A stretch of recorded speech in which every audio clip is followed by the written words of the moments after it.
Okay, so we've kind of already talked about some of the events leading up to the actual American Revolution, but it's going to be very important that the United States, or what becomes the United States, formally declares its independence from Great Britain. If not, it just looks like it's an open rebellion, and that's oftentimes what George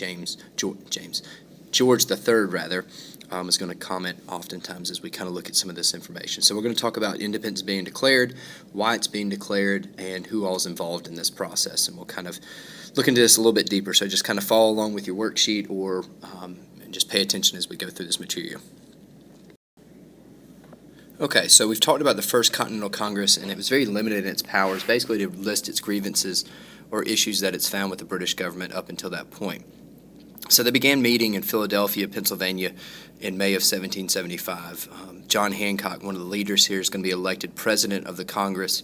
And as we see here, most of the delegates wanted to remain in Britain or part of the British Empire at this point, but have own legislature. So they kind of want to be part of the English Empire, but still have a little bit of independence to be able to create their own laws and rules and so forth.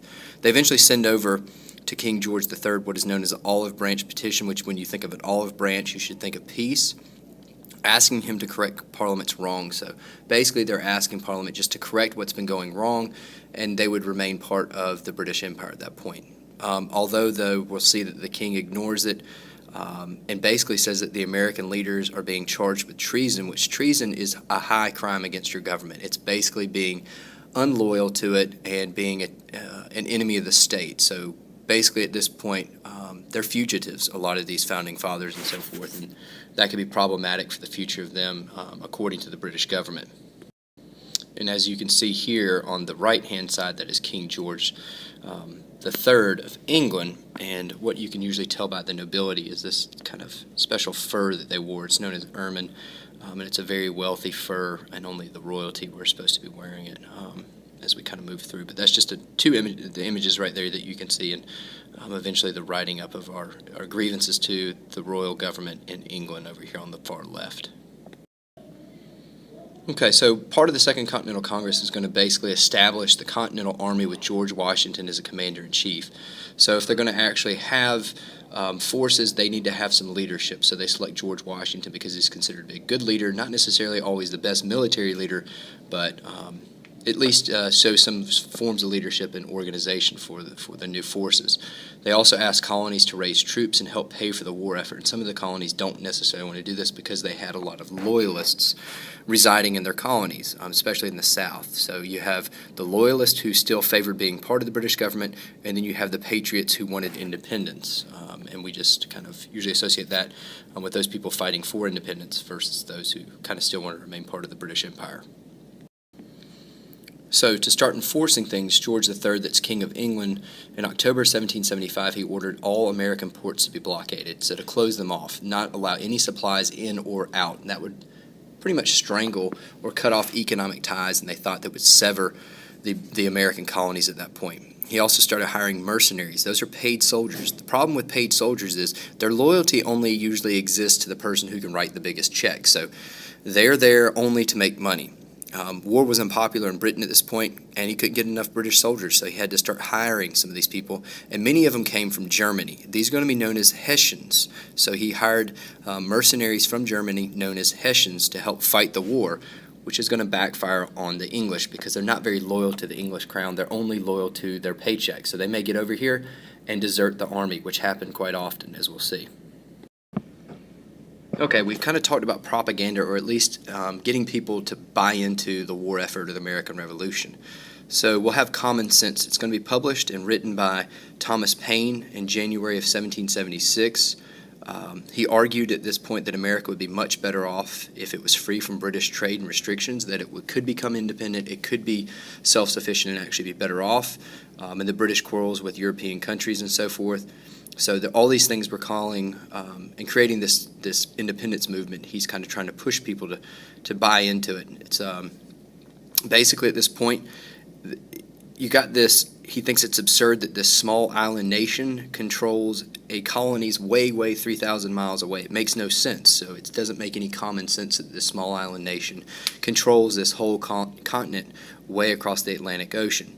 And he believed in the separation of children, being the colonies, from their parent, which is England, is natural. And over time, that once we gained our independence, we became old enough, we're basically becoming adults, that it was time for us to basically break away from our parental guidance and become our own nation. And he uses all these kind of symbols and stuff to kind of articulate his ideas, which make sense, and they make common sense at this point, and it really sells the war, and that's what you really need to understand. Okay, here's a picture of Thomas Paine himself on the left and his writings here on the right-hand side. And don't confuse Thomas Paine with T-Pain, completely different people. Okay, within common sense, it divided America into two groups. The patriots, as I've already mentioned, that favored separation, and loyalists who still were loyal to the British government. It becomes a number one bestseller, apparently, in America at this point, and persuades more Americans that independence from Britain was the only reasonable conclusion. So a lot of people were sitting on the fence whether go to war and fight for independence or remain neutral or even join the side of the loyalists. It allows a lot of people to become a convincing article to push people to fight for the war. So that becomes an overwhelming momentum for the American colonists as they break away and push for independence. Major document, don't forget it. Okay, so now at this point, we need to justify or give reasons for our independence movement.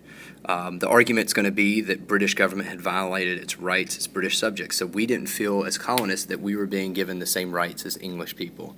Some colonists had already died defending those rights, so we've already seen the Boston Massacre and other events where people are arguing that the British government has overstepped its bounds. And then eventually Patrick Henry of Virginia, he says, "As for me, give me liberty or give me death," one of the famous quotes that basically he couldn't live in tyranny anymore. It felt as if he was a prisoner of the British government and being oppressed by their laws and their various acts that they had passed against the colonies at that point. Okay, going into this, though, the Americans had a lot of problems. They didn't really have a military, so not enough military or medical supplies at this point. They couldn't trade with Britain because we're trying to break away, so they don't have very many markets for any goods. That's not going to be good for us. So commercial treaties could only be written by an independent country and hadn't declared independence yet. So we have to declare independence at one point so that we can become our own nation, and then eventually we can set up more treaties and so forth. So we got these problems developing that we have to build up a military, and we don't really have the supplies to fight a war at this point. And as I just mentioned, France at this point is not going to form an alliance with us or become our ally with American colonists until we actually declared independence, because at this point we're still kind of in rebellion, and they're not going to acknowledge us as a country until we actually formally try to break away from England. So they wanted to get back at the British for their loss in the French and Indian War. And they do help smuggle weapons to the United States, or it becomes United States, the American colonists at this point. So they're a little angry at the British Empire for their loss in the French and Indian War, so they're willing to pay back and attack the British, even though they don't really favor our ideas at this point, but just to get revenge on the British government. So we're increasingly getting closer to an independence movement. So on June 7th, 1776, Richard Henry Lee of Virginia introduces what is known as Resolution of Independence to the Continental Congress, and he articulates in that these united colonies are and of right ought to be free and independent states. So this is an independence declaration or movement towards that. There's going to be a 1 month of debate before the delegates actually declare their independence on July 2nd, 1776. The resolution will be adopted, and eventually it will be edited and becomes, in July 4th, the formal declaration that we know of today. And we'll kind of look at that in just moments. So the final version, as we see, is going to be approved on July 4th, 1776 by the Second Continental Congress, this Declaration of Independence. Its purpose was to justify the revolution, to give reasons why we were trying to revolt against our government of England, declare independence of the colonies, to have a formal declaration, state new country's principles, what we stood for, and win support for independence at home and abroad, so maybe to get the French to join in our alliance and aid us in this war effort, and it's mostly written by Thomas Jefferson, as we know. Okay, so there's several influences on the Declaration of Independence. One of them is going to be Lee's resolutions that I just mentioned. The Declaration of Grievances or complaints that Thomas Jefferson had written earlier, explaining why the colonies felt like they were being wronged at this point, and there's going to even be more. And one of those major influential items for the Declaration of Independence is known as John Locke's Two Treatises on or of Government, sometimes called Second Treatise on Civil Government. He's an English philosopher. He believed in natural rights. He believed in life, liberty, and pursuit of property, or just life, liberty, property.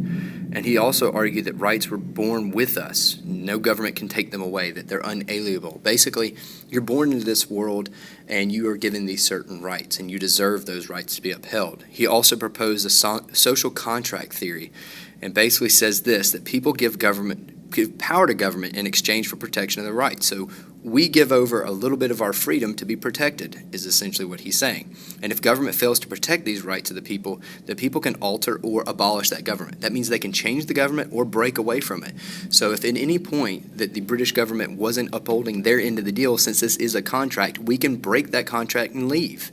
And that's what they're arguing here, and a lot of these ideas, as we know, are found in the Declaration of Independence. So a lot of it comes from John Locke's Two Treatises on Government or of Government. It's written different ways, but just know John Locke, Treatise of Government or on Government. And here you can see the finished product, the Declaration of Us, in July 4th, 1776. And as you can tell in pretty large letters or large writing here, we're going to see that our great and wonderful John Hancock signed really large, and that's just one way of telling the British government to bring it, essentially. He put his name very big there in bold, because this is telling the English government that they're wrong and that they've been wronging the colonies and that they're bad and all this kind of stuff, and they outline all those things as I mentioned before. Okay, so there's kind of four main parts to this for this declaration. The first part's the preamble, and that's the reasons for independence. So they're giving out early on the reasons for this independence that they're creating. The second portion is the Declaration of Rights. So these ideas upon which American Revolution was based. We hold these truths to be self-evident, that all men are created equal, that they are endowed by their Creator with certain inalienable rights, that among these are life, liberty, and the pursuit of happiness. So as you can tell, those are very similar to Locke's ideas that he had written in 1689 in his second treatise on government, or two treatises on government. So the social contract justified the revolution, that the British had broken their promise, so Britain wasn't looking out for Americans' right, and so America was declaring independence and creating a new government, and the right of self-determination, basically freedom to rule ourselves as an independent nation, are outlined in the second portion of this document, the Declaration of Independence. The third part is a list of grievances, a list of complaints, basically. Blame George III, even though he was not totally responsible, but it says the king here, the king, the present king, all this kind of stuff. And then the fourth portion of it's the formal resolution of independence. So America tried to preserve peace, but Britain wouldn't listen, is what they're saying here, and America had no chance but to declare independence, that all options were off the table, that it had gotten down to this, and now we're formally declaring our independence because it's gotten this far. And that's basically what the last part's talking about. Okay, there were varying reactions to this independence movement. So there were celebrations by some. Abigail Adams apparently asked her husband, John Adams, to remember the ladies as the new government was being created, basically to extend these ideas not just to men, but to women as well. And she's going to be known as one of the kind of leading women's rights movements early on for the American colonies. It's opposed by the Loyalists, because the Loyalists, as we know, still wanted to remain tied to the British Empire. Some would lose wealth and power. Some of these merchants didn't want to change things because they had a lot of power under this established government that was already here. And some of them believed in the king's God-given right to rule, that divine right king theory, opposed to the social contract theory. Many of them leave the country. They actually packed up and left for fear of their lives. And some are going to stay and actually help the British forces as spies and other people kind of conniving against the American independence movement back home here in the colonies. So as you can see in this chart, the advantages and disadvantages leading up to this point. So the American weaknesses at this point, they don't have a whole lot of people enlisted in their army. They only have short-term enlistments, inadequate financial resources. They got to create their own government and their own finances. They don't have very many supplies because they relied on England up until this point to have their resources. A third of the population was still loyal to the British government at this point, and they don't have a strong navy. They're going to have to create one. These are similar things we'll see in the Civil War too for the South. So American strengths, they had good leadership. Washington was a good leader. They're fighting on their own home turf, which is usually good. They're fighting for their homes and freedom, good ideals, and received aid from other countries. So those are some things that are strengths at this point, kind of leading up to this. And you also got to think that the British are fighting 3,000 miles away from home, so that's going to make it a little bit difficult on them at this point too. So when we look at the British weaknesses, it took months for reinforcements to actually reach the troops, so it's going to take some time. War was unpopular in Britain. They just fought several wars. They're not worried about it. So maybe they didn't want to fight. So they had to hire soldiers who had no interest at stake except for earning money. And they underestimated, at this point, the Americans' ability to fight a war. The strengths they've got, a very good military when they are present. They have a strong navy. They have support of American loyalists back in the colonies. They have a well-equipped military. They have a good financial system at this point to back a war, and they have a professional military. So these are several things that seem to be advantageous and disadvantageous to the British leading into the war effort. So as we've already seen, a third actually supported the war. Those were known as the Patriots. And then you have a third supported British known as the Loyalists, and then you got a third that really were indifferent, sitting on the fence. So you can see the kind of peach-colored is going to be the people who remain loyal to the crown, and those people are going to be found in places like in this region here, around North Carolina, Charleston, major port cities, still loyal to the crown, and parts of up in this area around New York, still loyal. And then you have strongly contested areas, and then the Patriot strongholds are kind of the interior. As you can see, the interior is really, really strongly people wanting to break away and wanting this patriotic movement towards independence, as we can see in this depiction here. So just kind of glance over that and understand that the whole country wasn't united in this war. It's split about a third, a third, a third.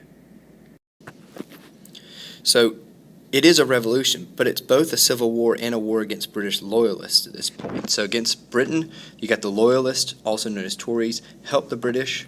So there's a war even being fought amongst Americans versus Americans, as well as trying to declare independence from the British Empire. So it's more than just a revolution. It's also got a civil war aspect, even at home in the colonies. Okay, when it comes to African Americans, in 1775, African Americans could enlist at this point. Some received freedom in exchange for enlisting, and about 5,000 African Americans are going to actually fight in the American Revolution. Native Americans, many of them actually fought for the British. They had really good knowledge of the land, as we know. They're native to this region, and British gave them weapons to defend the frontier, particularly that area west of the Appalachians that they were not allowed to cross because of that proclamation of 1763. So many of them felt that they were still defending their lands, and maybe the British would be the ones supplying them in this aid to prevent the colonists from further moving into the frontier region. And from this picture here, you can see a woman actually participating in the war effort. This is going to be Molly Pitcher, and we'll discuss her briefly. Okay, so we had some women who served as spies, nurses, and cooks and helped in the war effort, not necessarily always on the battlefield, but aiding in some way or manner. Even like the Daughters of Liberty helped protest. Sometimes you didn't have to be violent and active. You could still support the war in some sort of role. They raised money for the American Army. They ran farms and businesses while their husbands were off fighting. And then Mary Ludwig Hayes, also known as Molly Pitcher, her husband had been injured during battle, and she took his place at the cannon, as we saw in that previous picture. So women even sometimes were active on the battlefield, but that was a little bit rare, but generally going to be seen as spies and nurses and cooks and aiding the war effort in some manner, and sometimes helping out at the home front. And that's going to conclude our discussion of Declaration being declared, and good luck with your work.